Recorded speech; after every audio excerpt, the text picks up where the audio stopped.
하나님 말씀입니다. 에베소서 6장 10절에서 20절 말씀 교독합니다. 끝으로 너희가 주 안에서와 그 힘의 능력으로 강건하여지고 마귀의 간계를 능히 대적하기 위하여 하나님의 전신갑주를 입으라. 우리의 싸움은 혈과 육을 상대하는 것이 아니요 통치자들과 권세들과 이 어둠의 세상 주관자들과 하늘에 있는 악의 영들을 상대함이라. 그러므로 하나님의 전신갑주를 취하라. 이는 악한 날에 너희가 능히 대적하고 모든 일을 행한 후에 서기 위함이라. 그런즉 서서 진리로 너희 허리띠를 띠고 의의 호심경을 붙이고 평안의 복음이 준비한 것으로 신을 신고 모든 것 위에 믿음의 방패를 가지고 이로써 능히 악한 자의 모든 불화살을 소멸하고 구원의 투구와 성령의 검 곧 하나님의 말씀을 가지라. 모든 기도와 간구를 하되 항상 성령 안에서 기도하고 이를 위하여 깨어 구하기를 항상 힘쓰며 여러 성도를 위하여 구하라. 또 나를 위하여 구할 것은 내게 말씀을 주사 나로 입을 열어 복음의 비밀을 담대히 알리게 하옵소서 할 것이니 이 일을 위하여 내가 쇠사슬에 매인 사신이 된 것은 나로 이 일에 당연히 할 말을 담대히 하게 하려 하심이라. 아멘. 다 함께 기도하겠습니다. 하나님 아버지, 은혜와 사랑을 감사합니다. 우리를 지켜 보호하여 주시고 여기까지 인도하심으로 우리가 하나님 앞에 나아왔습니다. 이 시간 하나님의 영광을 사모하며 주님의 음성 듣기를 원하여 나아왔사오니 우리의 눈과 귀를 열어 주옵소서. 우리 주님을 만나 뵈옵기를 원합니다. 우리에게 크신 은혜를 베풀어 주옵소서. 우리가 하나님을 만남으로 하나님을 알고 하나님을 사랑하는 마음으로 충만하여 영생을 누리는 인생이 되게 하여 주시옵소서. 그리하여 우리의 손과 발을 기쁘게 드려 우리 주님 기쁘시게 하고 우리 주님께 영광이 되어지는 삶이 될 수 있도록 우리 하나님께서 이 시간 함께 하시고 오늘의 예배가 한 주간의 예배로 연결되어질 수 있도록 우리에게 은혜를 베풀어 주시옵소서. 주님의 몸된 교회를 이곳에 세우게 하시고 이곳에 영혼들을 품고 도시가 잘 되는 일을 위하여 우리 교회가 쓰임 받도록 인도하심을 감사합니다. 우리 교회가 이 지역 사회 가운데 꼭 필요한 존재들이 될 수 있도록 은혜 베풀어 주시옵소서. 주님의 사랑과 은혜를 나누는 복된 교회가 될 수 있도록 은혜 베풀어 주시옵소서. 오늘 함께 온누리 요양원 방문하는 그 여정 속에 함께 하여 주시고 우리에게 크신 은혜를 베풀어 주시옵소서. 하나님 아버지, 이 땅 위에 세우신 여러 위정자들이 있습니다. 우리 주님께서 이 나라를 질서 있게 세워지도록 귀한 자리들을 허락하셨사오니 저들이 하나님을 경외하는 마음으로 법을 세우고 집행하고 잘 다스릴 수 있도록 지혜와 명철을 허락하여 주시옵소서.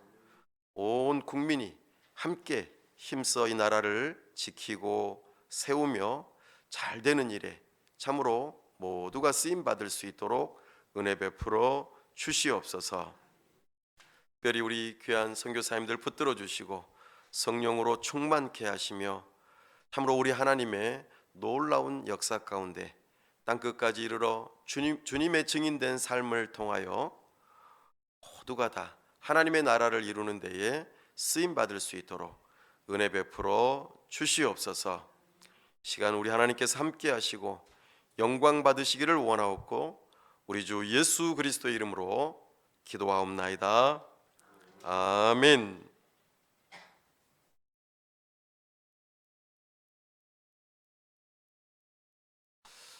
오늘은 영적 전투라는 제목으로 주의 말씀을 선포합니다. 눈에 보이지 않는 영적 존재가 있다는 것에 대해서 여러분들은 어떻게 생각하십니까? 사람의 경우 눈에 보이는 육체와 또 더불어 보이지 않는 영혼이 있다는 것을 여러분들은 어떻게 생각하십니까? 나아가 눈에 보이지 않는 하나님은 정말 계실까요?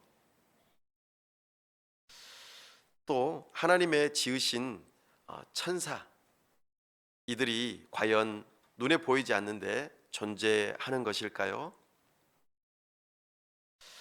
이에 대해서 우리 한국의 경우 양극단의 생각들이 있는 것 같습니다. 하나는 아예 없다. 또 하나는 있는데 너무 두렵다. 이런 두 가지 극단적인 생각이 있는 것 같습니다. 특별히 없다라고 생각하는 사람들은 눈에 보이는 것, 물질, 우리 눈에 보이는 것이 있어야지 사실은 존재하는 것이다. 이렇게 생각을 합니다.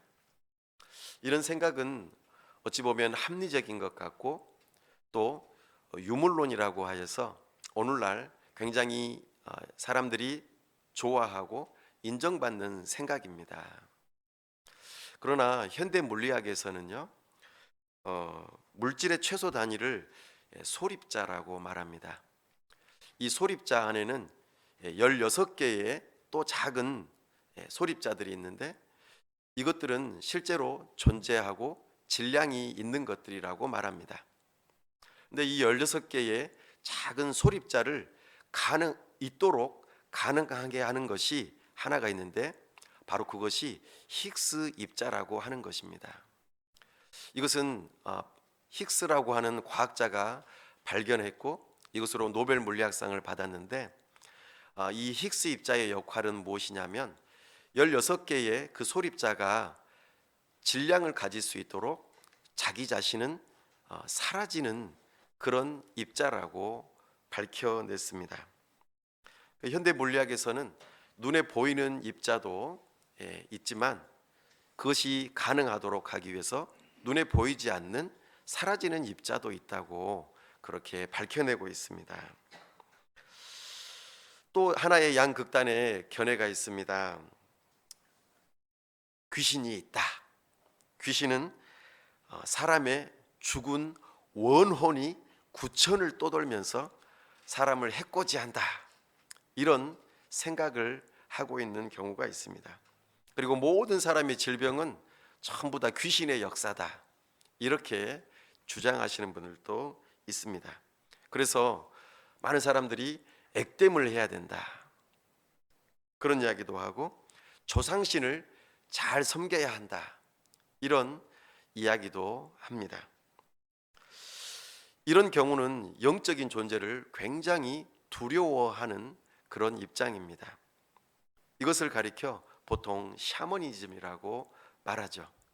그래서 이 일을 위해서 우리나라는 전통적으로 무당을 굉장히 중요하게 여겼습니다.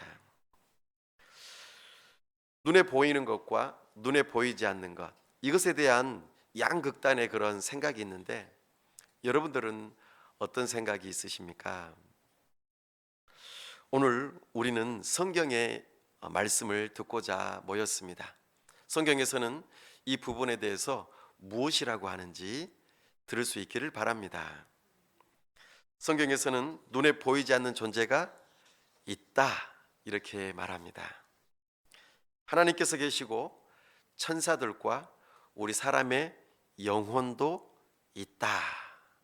눈에 보이지 않지만 있다 이렇게 말합니다.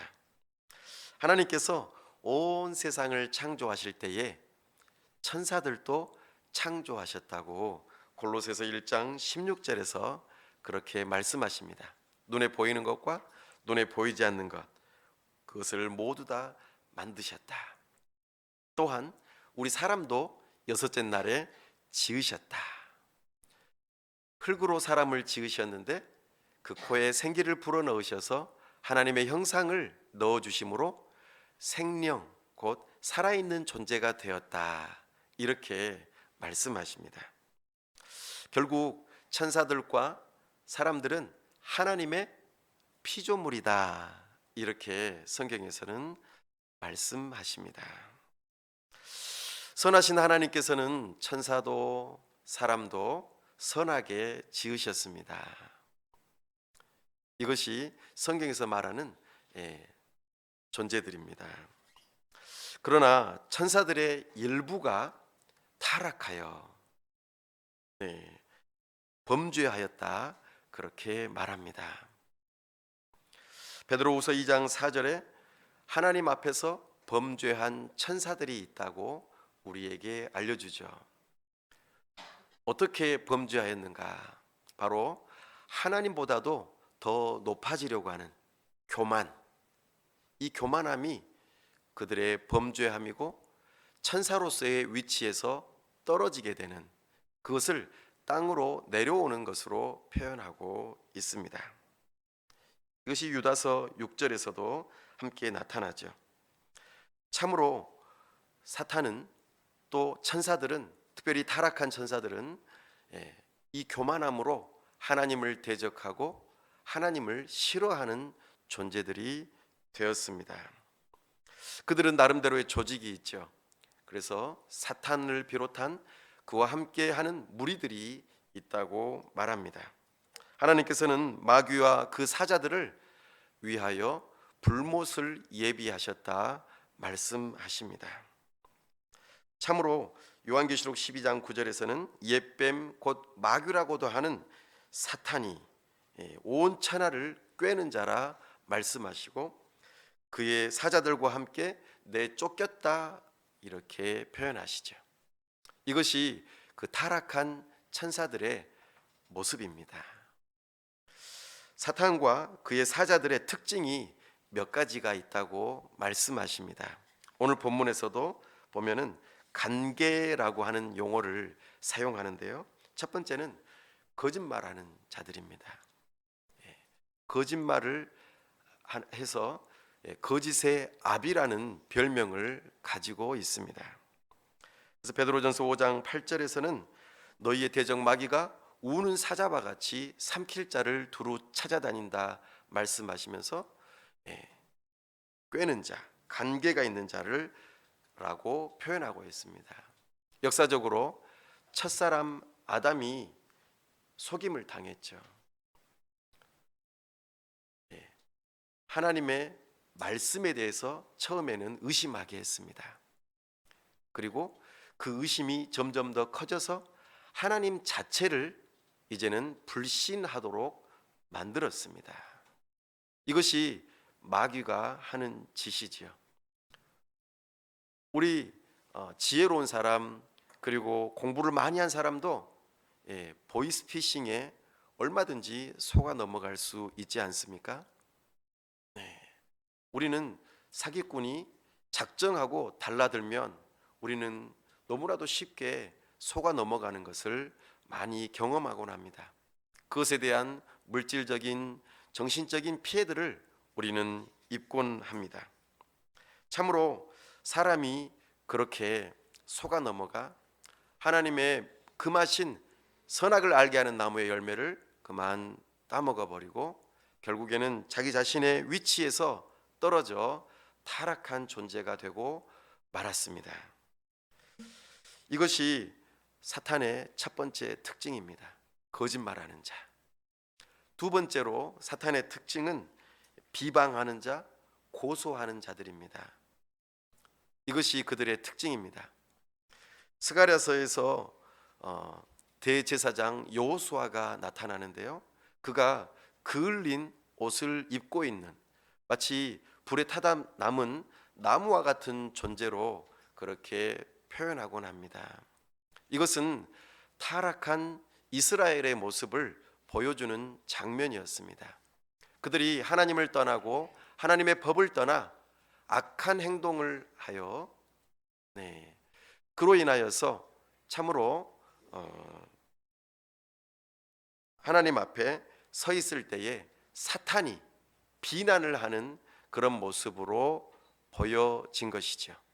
그래서 사탄은 항상 우리의 양심에 너는 이거 잘못했지 라고 말하면서 비난하는 자, 고소하는 자로 우리에게 나타납니다. 이것이 사탄의 또 다른 특징입니다. 특별히 사탄이 또한 우리에게 역사하는 중요한 또 모습 가운데 하나가 문화를 통해서 우리에게 일하는 모습들이 나타납니다. 그들은 문화 가운데 앞서 말씀드린 것처럼 합리적인 유물론을 이용해서 사람은 그냥 물질일 뿐이야. 그리고 영혼이라고 하는 것은 없어. 그러니 굳이 깊이 있게 생각하지 마. 그냥 현실을 즐기고 그냥 살아가. 심각하게 생각하지 마. 이런 식으로 문화를 이용해서 우리에게 이 땅 위에서의 삶을 즐기도록 만듭니다. 그래서 영적인 존재에 대해서 또 하나님에 대해서 교회 가는 것에 대해서 고리타분하게 생각하게 만들고 그냥 현실을 누리라고 그렇게 말합니다.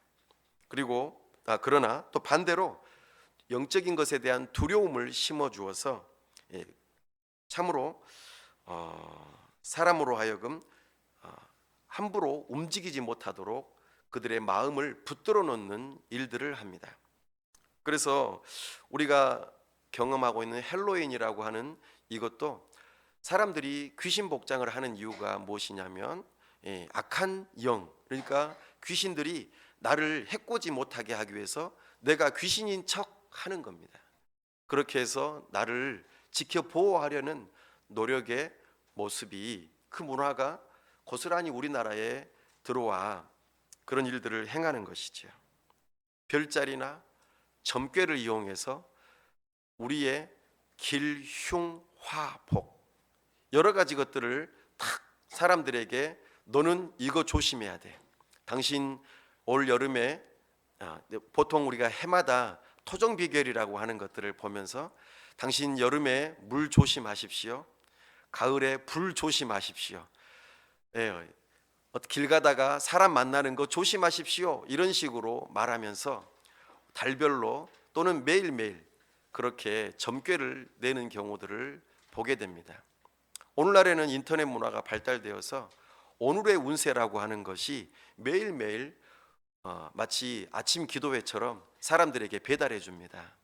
그러면 그것을 자기의 그 띠 그리고 여러 가지 것들을 입력해서 오늘 내가 이런 운세를 가지고 있는데 이거를 조심하고 이거를 또 행해야겠구나 라고 거기에 매여 있다는 것이죠.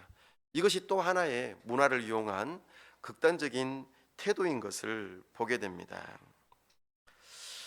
사탄은 이렇게 문화를 잘 이용해서 우리를 넘어뜨리려고 하죠. 그러나 이 사탄과 그의 사자들은 우리보다 좀 더 많은 것을 알고 있고 뛰어나지만 하나님처럼 전지하지 못합니다. 또 우리보다 더 뛰어난 능력이 있지만 하나님처럼 전능하지 못하다는 것을 우리는 알아야 합니다. 오늘날 우리가 살아가는 이 시대에 인공지능 시대에 특별히 사람이 기술을 이용해서 전지하고 전능한 그런 시대를 너가 주인공으로서 살아가라 이렇게 부추기는 경우들이 또한 많이 있습니다. 왜 그러냐면 이제 자기의 때가 얼마 남아있지 않기 때문에 동분서주하면서 사람들을 혼란하게 만들고 사람들의 마음을 빼앗고 영원한 것을 찾지 않도록 오히려 또 두려워하게 만들어서 사람들의 마음을 사로잡는 그와 같은 일들이 있다는 것을 보게 됩니다. 그러나 기억하십시오. 이런 사탄과 그의 사자들을 우리 주 예수 그리스도께서 이기셨다는 것입니다. 첫사람 아담이 실패하였으나 두 번째 아담이신 우리 주 예수 그리스도께서 이 땅에 오셔서 그 일을 승리하셨다는 것을 기억하시기 바랍니다. 언제 그러셨습니까? 광야에서 사탄에게 시험 받으실 때 하나님의 말씀으로 이기셨다는 것입니다. 이것이 굉장히 중요합니다. 하나님의 말씀으로 사탄이 교묘하게 예수님을 넘어가게 하려고 할 때 우리 예수님께서는 말씀으로 이기셨다는 것을 기억하십시오. 우리 예수님께서는 하나님 아버지를 모심으로 겸손하게 순종함으로 승리하셨다는 것을 기억하십시오.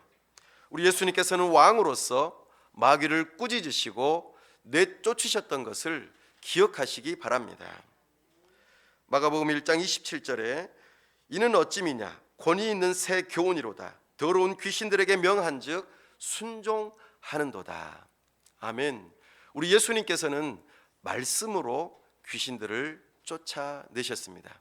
어떤 특별한 퍼포먼스로 그렇게 하지 않으셨습니다. 하나님의 말씀에 권위를 두고 하셨던 것이죠. 또한 불순종의 아들들 가운데서 역사하는 그 영을 우리 예수님께서 왕권을 가지시고 그들을 쫓아내셨던 것을 우리는 기억합니다. 특별히 예수님의 십자가의 죽으심이 바로 우리를 사탄의 그 결박에서 풀어내시고 참된 자유를 주시고 영원한 생명으로 우리를 이끄셨다는 것을 기억하십시오. 이것이 예수님의 진짜 승리의 모습입니다. 골로새서 2장 14절 15절 말씀에 이렇게 말씀합니다. 우리를 거스르고 불리하게 하는 법조문으로 쓴 증서를 지우시고 제하여 버리시사 십자가에 못 박으시고 통치자들과 권세들을 무력화하여 드러내어 구경거리로 삼으시고 십자가로 그들을 이기셨느니라. 아멘. 예수님은 이렇게 십자가의 죽으심으로 진정한 승리를 이끌어 내셨습니다. 예수님은 죽으셨을 뿐만 아니라 다시 살아나시어 예수님의 의를 증명하셨습니다. 우리가 비록 허물과 죄로 죽어 있었고 또한 마치 불에 그을린 누더기 옷을 입고 있는 존재였지만 우리의 옷을 벗기시고 예수 그리스도의 의의 옷을 입히심으로 우리가 승리할 수 있도록 그렇게 이끌어 주신 분이십니다. 그러니 우리는 영적인 전쟁에서 이미 승리한 것과 같습니다. 우리 예수님께서는 영적인 전쟁에서 이미 승리하셨습니다. 전쟁과 전투라고 하는 개념은 사뭇 다릅니다. 전쟁이라고 하는 큰 그림 안에 여러 개의 전투들이 담겨 있습니다. 예를 들어 2차 세계대전 때 1944년 6월 6일 날 노르망디 상륙 작전이 성공하였습니다. 그로 인하여서 독일군들은 망하게 되었죠. 그러나 곧바로 항복하지 않습니다. 1년이나 더 있다가 그들이 최후의 항복하는 모습을 보여주고 있습니다. 전쟁에서 이미 승리하였지만 아직도 전투가 남아있는 것이 있다는 것이죠. 과거 우리나라도 1945년 8월 15일 광복하고 그리고 일제 압제에서 벗어났습니다만 그 뒤 이어서도 그 일제의 여러 모습들이 특별히 동남아에서 일본군들이 아직 이 그들의 패망 소식을 듣지 못하므로 여전히 자기 자신의 전투의 자리에서 지키고 있었고 싸우는 모습들이 여전히 남아 있었죠. 이것들이 바로 영적 전쟁과 전투에 있어서의 차이점입니다. 그러니까 전쟁에서의 승리가 있는데 그 부분에 있어서 아직 완성이 안 되는 부분이 있다라고 하는 것을 우리에게 말씀하십니다. 그래서 큰 전쟁은 이미 끝났지만 아직 밀림 속에서 잔당들이 게릴라전을 벌이면서 우리를 향하여 공격해오는 모습이 있다. 그러므로 우리에게 영적인 전투가 남아 있다고 오늘 우리에게 알려주십니다. 오늘 본문에서 이 부분을 언급합니다. 10절 말씀의 끝으로라고 하는 이 표현은 전체적인 예배소서 말씀의 마지막에 해당되는 부분이다라는 의미도 있지만 우리에게 있어서, 우리 인생에 있어서, 또 하나님 나라의 역사에 있어서 마지막 부분에 해당되는 것이 하나가 있는데 바로 영적인 전투가 남아있다. 이것을 우리에게 가르쳐 주십니다. 그리스도께서 이미 승리하셨지만 아직 남아있는 이 전투를 통하여서 특별히 교회가 이 일에 함께 참여하고 그 승리를 교회를 통하여서 보기를 원하시는 마음으로 오늘 우리에게 말씀하고 있습니다. 다시 한번 돌이켜 볼 수 있기를 바랍니다. 이 에베소서 말씀을 통하여 우리에게 주셨던 그 말씀 중에서 하나님 아버지께서 모든 만물을 우리 주 예수 그리스도 안에서 하나가 되게 하시기 위해서 우리를 구원하시고 특별히 교회로 부르셨다는 것을 기억하실 것입니다. 한 사람 한 사람을 새 사람 되게 하시고 성령으로 충만하게 하셔서 모두 다 하나님의 백성들, 여러 모양으로, 그러니까 부부 관계로서 또는 가족 관계로서 또는 일터의 관계로서 우리를 부르신 그 부름 속에서 한 교회를 이루어 가도록 부르셨죠. 이번에는 우리에게 표현하시는 그 교회의 모습이 어떤 모습이냐면 여러분들은 이제 군인들입니다. 여러분들은 교회가 전투하는 교회로서 군대와 같은 모습을 가지고 있습니다 라고 우리에게 소개하고 있습니다. 그러므로 우리 교회는 가족의 모습도 있고 부부의 모습도 있고 일터의 모습도 있지만 군대의 모습도 있다는 것을 기억하시기 바랍니다. 오늘 그 일을 위하여 우리를 부르셨다고 말씀하십니다. 특별히 전투에 있어서 가장 중요한 것 한 가지가 있는데요, 바로 그것은 PR을 식별하는 것입니다.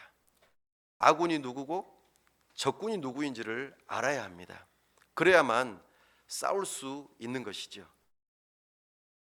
과거에 우리 그 이야기를 들어보니까, 우리 이제 어르신들에게 이야기를 들어보니까 한국 전쟁 때 주로 적군과 싸워서 많은 사람들을 이렇게 싸우다가 돌아가셨다라고 그렇게 알고 있는 분들도 있지만, 때로는 잘못하여 우리 아군이 그냥 막 이렇게 안 보고 총을 쏘다 보니까 우리 아군의 총에 의해서 죽는 경우들도 많았다고 합니다. 결국에는 아군이 아군을 죽이는 일들이 있는 것이 있었죠. 이런 것들을 볼 때에 참으로 안타까운데, 우리가 그러니까 우리가 적군이 누구인지를 제대로 알아야지만이 전투를 할 수 있습니다. 그렇지 않으면 스스로 무너지고 결국에는 사탄이 웃는 그런 일들이 발생하고 말 것입니다. 우리는 거짓된 진리로 사람들을 사로잡아 왕노릇하는 사탄과 그의 사자들을 우리의 적으로 생각하셔야 합니다. 이것이 첫 번째 중요한 식별입니다. 우리는 사탄과 더불어 이 세상의 거짓된 사상, 그러니까 문화 속에서 우리를 속이는 이와 같은 것들이 우리의 또 하나의 적이라는 것을 기억하시기 바랍니다. 그리고 또 하나가 더 있는데요, 바로 우리의 육체를 가지고 있는 동안에 우리가 비록 거듭났어도 여전히 우리의 몸 안에 타락한 본성, 죄성이 아직 남아있다는 것을 기억하시기 바랍니다. 이 세 가지가 우리가 싸워야 할 영적 전투의 적입니다. 다시 한번 말씀드리면 내 안에 있는 육적인 그런 정욕, 또 하나는 세상의 문화, 그리고 나아가 눈에 보이지 않는 영적인 존재인 사탄과 그의 사자들입니다. 이 영적 전투를 위해서 첫 번째 해야 할 일은 이 피하 식별을 해야 한다는 것이고, 두 번째는 싸우기 위해서는 준비가 되어야 한다고 말씀하십니다. 그 준비를 위해서 오늘 우리에게 좋은 선물을 두 가지 말씀하십니다. 첫 번째가 무엇입니까? 오늘 말씀을 보니까 전신 갑주를 취하라 이렇게 말씀하고 있습니다. 전신 갑주가 우리가 취해야 할 중요한 하나님의 선물입니다. 이것을 잘 취해야만 우리가 영적인 전투를 치를 수 있는 것이죠. 맨손으로 싸울 수는 없잖아요. 우리에게도 무기가 필요합니다. 그 일을 우리 하나님께서 주셔서 우리로 하여금 강해지고 담대해져서 싸움을 싸울 수 있도록 이끌어 주십니다. 그래서 10절 말씀 함께 읽어보겠습니다. 끝으로 너희가 주 안에서와 그 힘의 능력으로 강건하여 지고. 아멘. 하나님께서 주신 전신갑주를 취해야만 우리는 강해질 수가 있습니다. 특별히 복음으로 우리 주 예수 그리스도께서 이기신 것처럼 우리도 또한 이 복음으로 전신갑주를 취하여서 싸움에서 이겨야 한다고 말씀하십니다. 예수님과 연합된 우리가 예수님과 함께 있어야만 우리는 이 싸움에서 이길 수 있습니다. 과거 여호수아서에서 하나님께서 여호수아에게 말씀하신 것처럼 너는 강하고 담대하라. 너는 강하고 담대하라. 좌로나 우로나 치우치지 말고 내가 명한 대로 그대로 순종하라 말씀하셨던 것을 기억해야 합니다. 우리 예수님과 함께 복음의 말씀을 붙들고 우리는 영적인 무장을 하여서 강하고 담대하게 이 영적인 싸움에 승리해야 할 것입니다. 특별히 하나님께서 주신 우리 전신갑주를 취해라, 입어라 이렇게 말씀하십니다. 이것은 마치 예배소서 4장 24절 말씀에서 새 사람을 입으라 라고 하는 말씀과 비슷한 어조로 우리에게 다가옵니다. 옛사람을 벗어버리고 새 사람을 입으라. 이것은 우리가 영적인 전신갑주를 취하는 것과 동일합니다. 그리고 우리가 지난번에 들었던 것처럼 성령으로 충만함을 입으라 라는 말씀과 동일한 어조의 말씀입니다. 결국에는 새 사람을 입는 것과 성령 충만한 것과 하나님의 전신갑주를 취하는 것은 동일한 선상에서 우리에게 반복해서 강조해 주시는 말씀입니다. 그러니 우리가 싸우고 버티고 승리하려면 하나님의 전신갑주를 입어야 합니다. 이것은 복음을 굳세게 믿는 것입니다. 한마디로 말하면요. 그것에 대한 구체적인 항목들을 오늘 말씀하시는데 우리 함께 한번 읽어보겠습니다. 14절 말씀 읽어보겠습니다. 그런즉 서서 진리로 너희 허리띠를 띠고 의의 호심경을 붙이고. 아멘. 이것은 우리에게 주시는 의입니다. 의라고 하는 무기를 붙이라고 말합니다. 의. 두 번째는요 15절입니다. 평안의 복음이 준비한 것으로 신을 신고. 두 번째는 평안입니다. 평안. 세 번째는요 16절입니다. 모든 것 위에 믿음의 방패를 가지고 이로써 능히 악한 자의 모든 불화살을 소멸하고. 그리고 네 번째 17절입니다. 구원의 투구와 성령의 검 곧 하나님의 말씀을 가지라. 아멘. 의와 평안과 믿음과 구원의 확신과 하나님의 말씀, 이것은 별개가 아닙니다. 따로따로 분명하게 말씀하시기지만 이것은 하나입니다. 한마디로 말하면 하나님의 복음의 말씀입니다. 복음을 내가 굳세게 붙드는 것이 결국에는 하나님의 전신갑주를 입는 것입니다. 좀 더 구체적으로 말씀드리면 의라고 하는 것은 진리의 띠를 띠는 것이고 또한 의의 호심경을 붙이는 것이라고 말합니다. 이사야서 11장 5절에서는 이것을 공의라고도 표현합니다. 공의. 내가 의로움을 확신하는 것. 하나님의 말씀을 따라 나는 의인입니까? 라는 질문에 네, 그렇습니다 라고 대답을 할 수 있는 것. 이것이 결국에는 자기 자신을 무장하는 것입니다. 어떻게 이럴 수가 있을까요? 우리가 어떻게 의로워질 수 있습니까? 우리 예수님께서 이 땅에 오셔서 33년 동안 의로운 삶을 사셨기 때문입니다. 그 예수님과 우리가 믿음으로 연합되어 있기 때문에 우리도 의로워질 수 있는 것입니다. 이 약속의 말씀을 붙드는 것, 이것이 하나님의 전신갑주를 내가 취하고 입는 것과 같습니다. 성령으로 충만한 모습과 같은 것입니다. 두 번째로 평안입니다. 평안의 복음이 준비한 것으로 신을 신는다. 이것도 마찬가지로 이사야서 말씀에서 동일하게 52장 7절에 이렇게 말씀하고 있습니다. 좋은 소식을 전하며 평화를 공포하며 복된 좋은 소식을 가져오며 구원을 공포하며 시온을 향하여 이르기를 내 하나님이 통치하신다 하는 자의 산을 넘는 발이 어찌 그리 아름다운가. 이 말씀을 인용하면서 사도 바울이 평안에 대한 이야기를 하고 있습니다. 우리는 어떨 때 평안을 누릴 수 있습니까? 예수님께서 십자가에서 우리를 대신하여 죽으심으로 하나님과 우리 사이에 화평한 관계가 되게 하시고, 그로 인하여 하나님의 진노와 저주가 우리를 향하지 않으므로 우리는 평안할 수 있는 것입니다. 하나님의 진노를 두려워한다면 우리는 평안할 수 없습니다.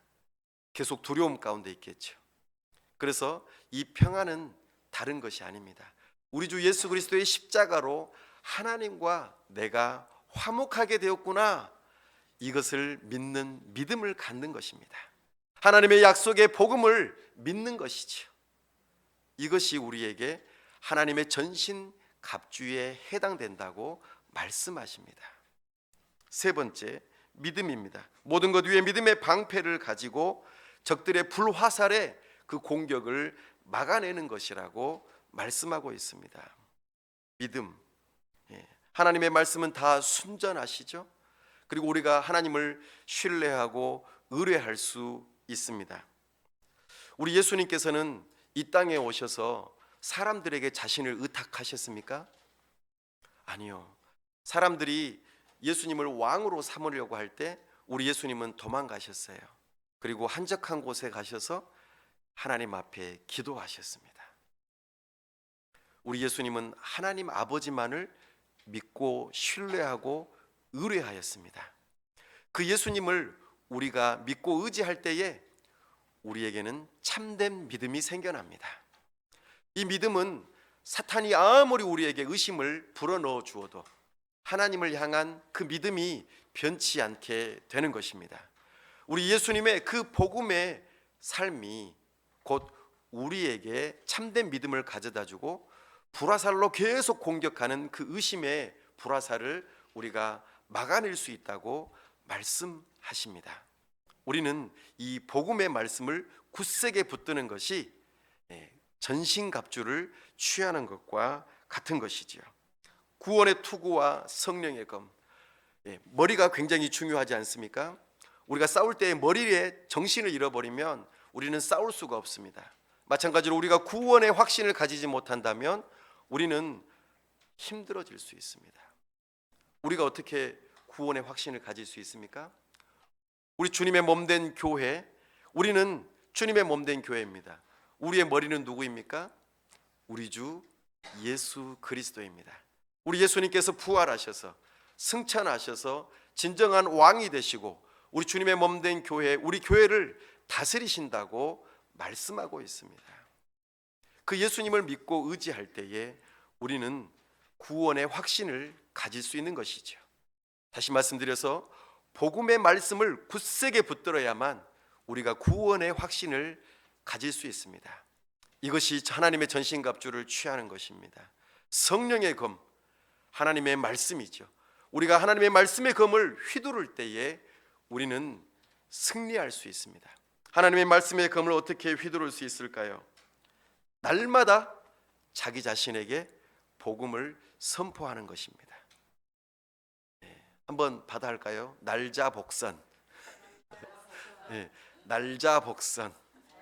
예, 날마다 자신에게 복음을 선포하라. 예, 입으로 내야 됩니다.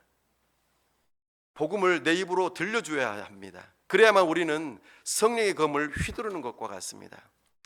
사람들은 자꾸 듣는 것에 휩쓸리기 쉽습니다. 악한 원수마귀가 가장 처음에 공격하는 것이 우리 신체 중에서 어디일까요? 귀입니다. 귀. 예. 또 눈이기도 합니다. 코이기도 하고요. 네. 근데 가장 먼저 공격하는 것은 귀입니다. 속삭입니다. 너는 형편없는 놈이야. 너는 이 세상에서 있어서는 안 될 존재야. 하나님께서 너를 싫어하셔. 하나님께서 너를 사랑하지 않으셔. 너 오늘 또 실수했잖아. 너 오늘 또 죄 지었지. 예수님께서 너를 위해서 십자가에서 못 박혀 죽으셨다는데 너는 정말 형편없구나. 이렇게 속삭인단 말입니다. 그때 우리는 우리의 마음이 상해요. 그리고 싸움에서 져버리고 맙니다. 그럴 때마다 우리는 어떻게 해야 됩니까? 날자 복선. 날마다 자신에게 복음을 선포해야 합니다. 예수님께서 나를 구원하시기 위해 이 땅에 오셨다. 이렇게 선포하셔야 돼요. 한번 해볼까요? 예수님께서 날 구원하시기 위해 이 땅 위에 오셨다. 예수님께서 의로운 삶을 사심으로 내가 의로워졌다. 이렇게 선포하는 거예요. 자기 자신에게 거울을 딱 앞에 보고는 잘생겼다, 예쁘다 이렇게 말씀하셔야 돼요. 그리고 나는 하나님의 아들이다. 나는 하나님의 딸이다. 나는 그리스도 안에서 용납되었다. 나는 그리스도 안에서 용서받았다. 하나님께서 나를 사랑하신다. 나를 위하여 목숨을 버리시기까지 나를 사랑하신다. 나는 실패해도 또다시 일어날 것이다.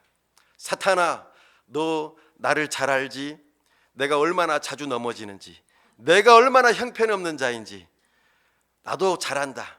그러나 네가 아는 것보다 나는 훨씬 더 악하고 형편없는 존재다. 그럼에도 불구하고 우리 하나님께서는 오늘도 나를 용납하신다. 이것이 복음입니다. 날마다 자신에게 복음을 선포하셔야 돼요. 날자 복산. 이것이 성령의 검을 휘두르는 것입니다. 오늘 우리 주님께서 이것을 가르쳐 주십니다. 첫 번째, 하나님의 전신갑주를 취하는 것은 무엇이라고 말씀하십니까? 하나님의 복음의 말씀을 붙드는 것입니다. 이것이 여러 가지 모양으로 나타났을 뿐입니다. 이것을 꼭 기억합시다. 두 번째, 우리 하나님께서 우리에게 주신 놀라운 영적 전투의 도구가 있습니다. 무엇일까요? 18절입니다. 모든 기도와 간구를 하되 항상 성령 안에서 기도하고 이를 위하여 깨어 구하기를 항상 힘쓰며 여러 성도를 위하여 구하라. 무엇일까요? 기도입니다. 기도. 다 아는 건데 맞습니다. 우리는 이 무기가 있다는 걸 너무나도 잘 알아요. 근데 어떻게 합니까? 안 써먹어요. 이것이 문제입니다. 전신갑주가 있는데 입지를 않습니다.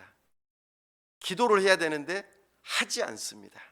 이것이 우리에게 큰 문제이죠. 결국에는 무장을 하지 않으면 싸울 수가 없는 것입니다. 우리 주님께서는 우리에게 하나님의 전신갑주로 기도하라고 말씀하십니다. 특별히 오늘 18절에서 모든이라고 하는 단어, 항상이라고 하는 단어, 그리고 여러라고 하는 이 단어가 사실은 원문에서는 똑같은 단어입니다. 이걸 4번이나 나오는데 강조하고 싶은 거예요. 항상, 모든, 여러 하면서 기도해야 된다. 항상 기도해야 된다. 여러 사람을 위해서 기도해야 된다. 모든 것을 위해서 기도해야 된다. 이것을 강조하면서 이 기도가 있을 때에 영적인 싸움에서 승리할 수 있다고 우리에게 말씀하십니다. 성령 안에서 기도하는 것은 곧 성령 충만한 것입니다. 성령 충만한 것은 무엇이었습니까?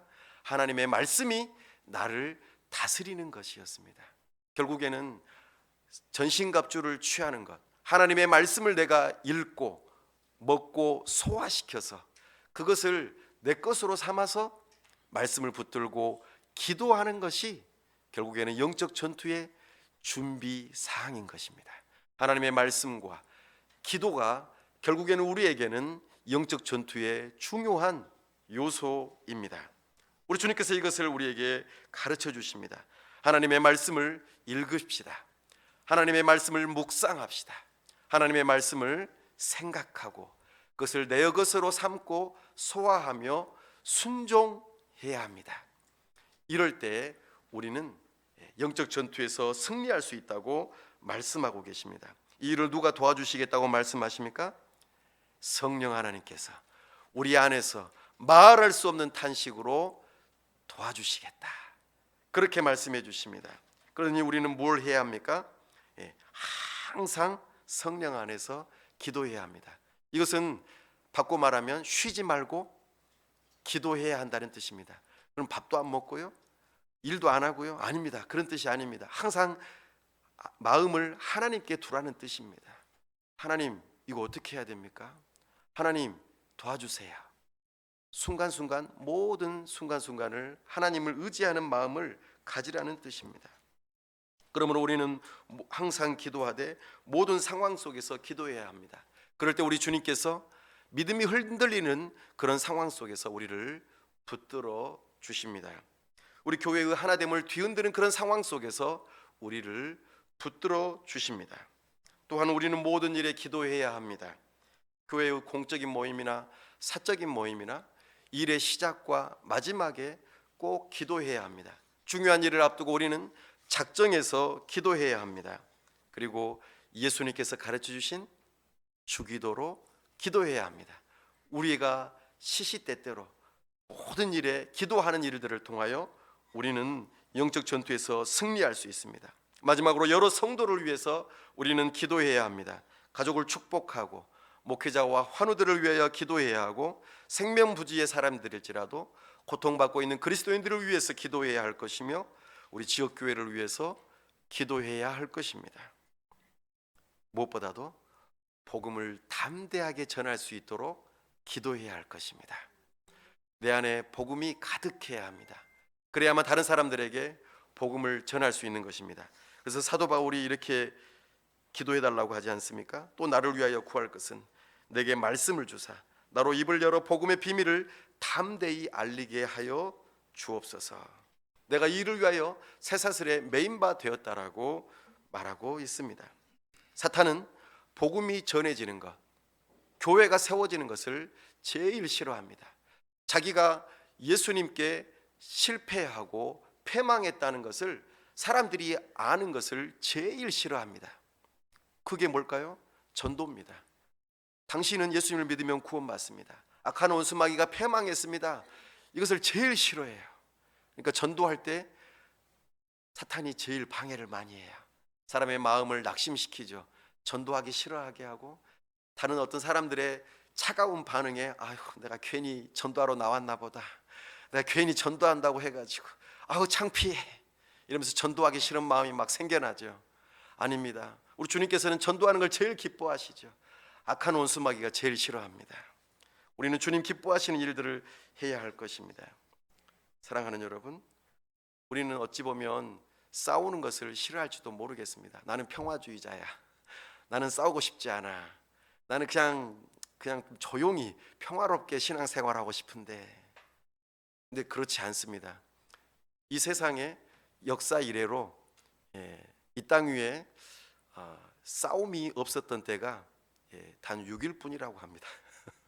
그러니까 몇천 년의 그 역사 가운데 전쟁이 없었던 때가, 싸움이 없었던 때가 거의 없었다고 말합니다. 우리의 인생 자체가, 우리의 역사 자체가 전쟁의 역사, 전투의 역사라고 말합니다. 그러니 우리는 하나님의 편에 서든지 아니면 사탄의 편에 서든지 둘 중에 하나 서야 합니다. 여러분들은 어느 편에 서고 싶으십니까? 눈에 보이지 않더라도 영적인 존재가 있습니다.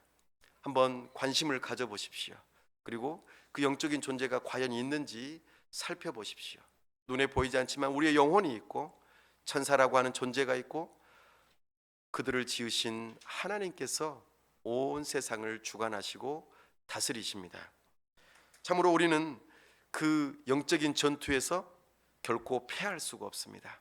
왜냐하면 예수님께서 이미 2000년 전에 승리하셨기 때문입니다. 다만 그것에 대한 완성이 아직 이루어지지 않았을 뿐입니다. 우리는 이미 승리한 전쟁 안에서 여러 가지 영적인 작은 전투들을 벌이고 있습니다. 그러므로 우리는 깨어서 기도하면서 하나님의 전신갑주를 취하고 싸울 준비를 해야 하는 것이죠. 사랑하는 여러분, 축구, 야구 이거 하다가 지면은 어떻습니까? 내가 안 했어도 막 속상하잖아요. 승리해야 되는데. 근데 이기면 어떻습니까? 막 너무 기쁘지 않습니까? 날아갈 것 같고 일도 잘 되고 막 행복하지 않습니까? 마찬가지입니다. 우리는 영적인 전투에서 승리해야 합니다. 우리의 영적인 전투지는 어디일까요? 가장 가까운 곳은 바로 내 마음입니다. 내 마음 안에서 하루에도 엄청나게 많은 전투가 일어납니다. 이렇게 해야 될까? 저렇게 해야 될까? 우리는 갈등을 합니다. 그때마다 우리는 하나님의 말씀을 붙들고 기도하는 과정 속에서 내 마음 속에서의 그 전투에서 이겨야 합니다. 폭풍과 같은 마음이 내 안에 찾아올 때 아까 무엇을 해야 된다고 했습니까? 날자 복선. 날마다 자신에게 복음을 선포해야 합니다. 그래야만 우리 마음 안에 평안이 찾아옵니다. 우리의 의로움을 확신할 수 있습니다. 우리의 구원을 확신할 수 있습니다. 그러니 부디 내 마음 안에 평안을 위해서는 하나님의 말씀을 붙들고 기도해야 할 것입니다. 두 번째로 우리의 영적인 전투 장소는 어디입니까? 그 다음 가까운 것은 우리의 가정입니다. 그리고 일터이죠. 우리의 삶 가운데 일주일에 6일은 가정과 일터에서 일을 하고 생활을 합니다. 가정이 결코 평안한 곳이 아닙니다. 내가 가정에 들어왔는데 편하게 쉬고 싶었는데 괜히 내 막 심령을 괴롭혀서 내 집을 나가야겠어 이런 생각을 하는 것은 영적인 전투 장소가 가정이기 때문입니다. 우리의 일터이기도 하죠. 우리의 일상에서 이런 사소한 전투가 이루어지는 가정과 일터에서 우리는 어떤 마음을 먹고 행동해야 될까요? 내 말을 하고 싶고 내 주장을 하고 싶고 내가 이기고 싶은데 그때 우리는 어떻게 해야 될까요? 내 말은 줄이고 다른 사람의 말에 귀를 기울이고 다른 사람에게 져줘야 합니다. 이것이 이기는 비결입니다. 가정에서 일터에서 말이죠. 마지막 또 하나 더 있습니다.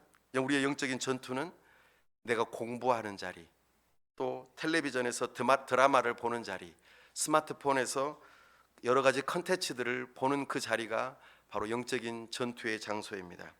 세상의 문화는 마치 공기와 물 같아서 우리의 영혼을 모르는 사이에 잠식시킵니다. 우리의 생각을 바꾸어 놓고 비정상적인 것이 정상적인 것처럼 당연하도록 그렇게 여기게 만드는 그런 것들이 세상의 문화입니다.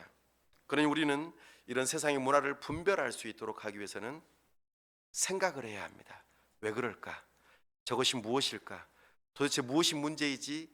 라고 생각하는 것이 중요합니다. 악한 원수마귀는 우리로 하여금 생각 없이 살라고 합니다. 이 세상을 즐기라고 하죠. 그러나 우리는 깨어서 생각해야 합니다. 그리고 우리의 또 영적인 전투 장소는 세상 가운데서 이단과 같은 곳들입니다. 이단은 거짓 진리를 말하고 사람들을 속입니다. 이것은 사탄이 가장 강력하게 역사하는 장소이기도 합니다. 우리가 그곳에 가서도 안 되겠지만 그런 사람들을 만날 때에 가능하면 피하시고 할 수만 있다면은 싸울 때에는 진리의 말씀으로 싸우셔야 됩니다. 이단과 싸울 때는 우리는 보통 감정적으로 대처하죠. 왜냐하면 우리의 감정을 건드리기 때문입니다. 우리는 그러기 때문에 잘 배워야 할 필요가 있고, 싸우기 어렵다면은 물러나는 것. 여러 가지 권법 중에서 최고수가 사용할 수 있는 권법이 무엇입니까? 36개입니다. 주랭랑. 우리는 도망가야 합니다. 그리고 한 가지 꼭 기억하실 것, 우리의 전우들을 기억하십시오. 우리가 싸워야 될 존재들이 아닙니다. 우리가 서로 사랑하고 격려하고 함께 싸워야 될 전우들을 기억하십시오. 누굽니까? 바로 옆에 계신 분들입니다. 싸우지 마시고 서로 격려하고 사랑하면서 하나가 되어야 합니다. 하나면 패하겠거니와 둘이면 능히 당하나니 세 겹줄은 쉽게 끊어지지 아니하느니라. 아멘. 우리는 전우들을 적으로 생각해서는 안 됩니다. 사탄이 제일 좋아하는 것입니다. 우리에게 영광스러운 승리를 주시기 위해서 이 땅에 오신 예수님, 십자가를 지시고 부활하시고 승천하셔서 지금도 온 세상을 다스리시고 우리 교회를 다스리시는 예수님, 그분께서 우리에게 승리를 주십니다. 그분의 말씀을 꼭 붙드십시오. 성령을 의지하여 기도하십시오. 그럴 때 우리 주님께서 우리에게 승리를 맛보게 하십니다. 그 승리가 우리의 것이 되어 우리 하나님께 영광을 돌리는 인생이 되실 수 있기를 바랍니다. 기도하겠습니다. 시간 주님의 말씀을 붙들고 기도하기를 원합니다. 영적인 존재는 있습니다. 하나님께서 살아계시고 참으로 악한 온수마귀가 우리를 지옥으로 끌고 가려고 하는 이 일이 있습니다. 그러니 부디 예수님을 믿으시고 구원에 이르실 수 있기를 바랍니다. 아직 예수님을 믿지 못하신 분들이 있다면 예수님을 믿을 수 있는 믿음을 달라고 기도하십시오. 또한 예수님을 이미 믿고 새 사람을 입으신 분들이라면 성령으로 충만케 하여 주옵소서. 하나님의 전신갑주를 취하게 하여 주옵소서. 하나님의 말씀으로 충만케 하시고 그 말씀을 붙들고 기도하는 가운데 영적인 전투를 승리하게 하여 주옵소서. 나의 가장 연약한 부분이 무엇인지, 삶의 그 장소 속에서 어느 부분이 가장 힘들어하는지 하나님 앞에 솔직하게 고백하며 하나님 도와주옵소서, 힘을 주옵소서, 승리를 맛보게 하여 주옵소서. 시간 다 함께 말씀을 붙들고 기도하겠습니다. 아버지 하나님, 이 시간 우리가 주님의 말씀을 듣습니다. 오 주님, 우리 주님께서 천지를 창조하시고 천사들을 창조하시고 우리 사람들을 창조하셨사온데 참으로 악한 원수마귀가 교만하여 타락하였고 우리 사람들을 유혹하여 우리 사람들 또한 하나님의 자리로 올라가려고 하다가 타락하였으며 결국에는 죄 가운데 하나님으로부터 멀어졌으며 죽음에 이르게 되었습니다. 그러나 참으로 우리 주 예수 그리스도를 이 땅에 보내주시고 우리 영혼이 살 수 있도록 우리에게 은혜를 베풀어 주시니 감사합니다. 참으로 우리가 이 믿음을 가질 수 있도록 은혜 베풀어 주옵소서. 이 믿음이 없다면 우리가 지옥으로 끌려가는 것은 참으로 뻔한 진리이오니 주여 이것을 아직 믿지 못하는 자들에게 주님께서 믿음을 허락하여 주옵소서.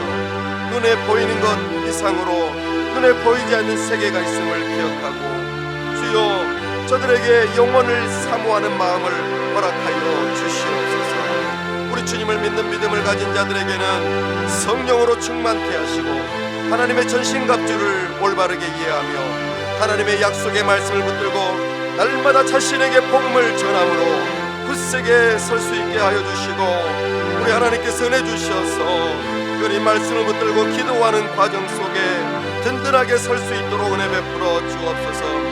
우리 주님께서 은혜 주셔서 우리의 삶의 여러 영역 속에서 나의 생각과 가정과 일터와 여러 세상의 문화들 가운데서 가장 연약한 부분이 무엇인지를 스스로 돌아보게 하시고 참으로 나의 연약함에서 벗어나 승리할 수 있도록 성령 하나님께 간구하고 도움을 구할 때에 그 일의 습관에서 계속 실패하는 습관에서 벗어날 수 있도록 도와주시고 승리할 수 있는 기회를 허락하여 주옵소서.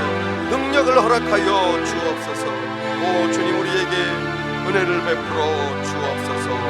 도와 주시옵소서. 우리 주 예수 그리스도 이름으로 기도하옵나이다. 아멘.